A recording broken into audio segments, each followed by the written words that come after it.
Ladies and gentlemen and students of business, if you are planning to become an entrepreneur or you are planning to start your own startup in the near future, this video is for you.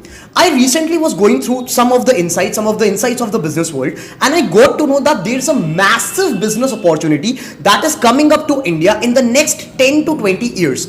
So this can be one of the great industries that you can start your business, you can start your startup in.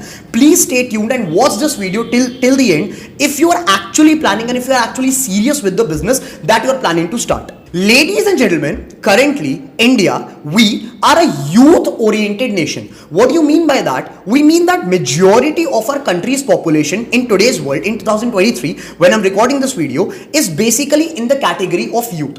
This is the reason why all of the businesses, majority of the startups are currently focusing on the needs, on the problems of youth. For example, we have one of the largest markets of mobile phones in India. Why? Because of youth. We have the largest fashion market in India, one of the largest fashion markets in India. Why? Again, the reason, youth. Every other entrepreneur that is looking to enter into the startup ecosystem with a startup, with a business idea, is primarily looking at the needs of the youth. What exactly does youth want? What are the problems that are there in the market, and how can I build a solution to cater to those needs, right? The thing is, I was going through some insights and I found out that in the next 10 to 20 years, for example, by 2050, right, 20% of India's population is now going to be in the elderly space, which means that in the next 10 to 20 years, we are going to have a huge market of elderly needs in India. Now, let me explain that. What exactly are elderly needs and what exactly is this elderly market all about? The thing is, elderly market is basically the market of people who are aged above 50 years old.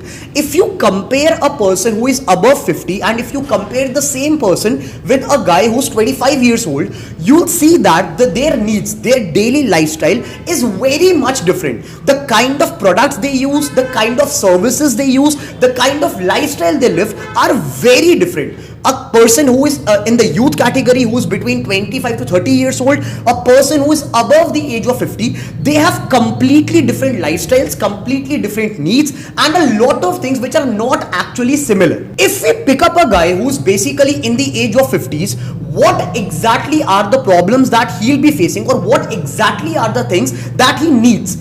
Let's say, for example, a person, Ram, who is above the age of 50 years old, lives a normal lifestyle. So from morning to evening, if you analyze the lifestyle carefully of that elderly person, Mr. Ram, you will find that the person goes through multiple categories and they are very much different from that of a youth. For example, the person will generally start off the day with some healthcare services. Now, healthcare would mean the person is either consuming medicines or certain sort of medical equipments. For example, blood pressure checking machine, for example, diabetes machine, or some sort of this thing, right? The person might even use some of these healthcare apps in the morning to do some sort of yoga sessions, some sort of exercises, etc.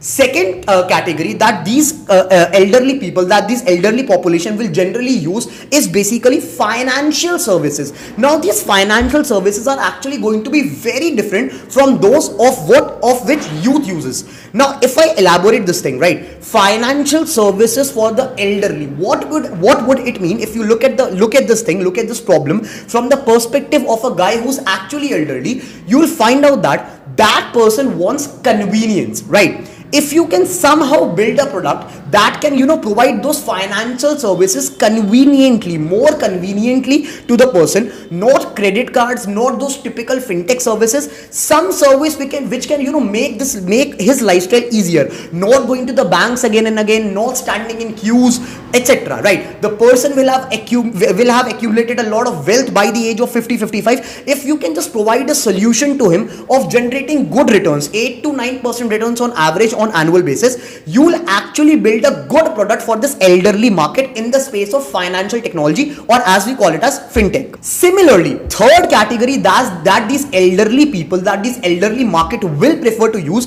is basically household services. There's a huge market potential for household services, specifically when it comes to the elderly population, because they will generally prefer not to cook by themselves, not to go outside to purchase groceries and stuff on daily basis. So if you can build out a product, build out a service service app which can provide home cooked meals to these elderly people, which can provide maid facilities, servant facilities, driver facilities, etc., you actually will have a good product to cater to this specific market. There are actually a lot of subcategories that you can think of from the perspective of a person who is basically in the age of 50s, as we call it as elderly market. In India right now, you have couple of players who are not even that much big because the market size is not as large as it should be. But if you actually look at the data, look at the insights, in the next 10 to 20 years of India, the demographic population, the demographics of India will actually change. Youth population will somehow now turn into this elderly population, and elderly population का जब market size इतना बड़ा होगा, when you will have such a large TAM, you can actually build out a product or a service for this market which will actually be successful. Please let me know your insights, your data, your facts about this entire case study. If you actually found out useful, you can just try and build out a product, build out a service.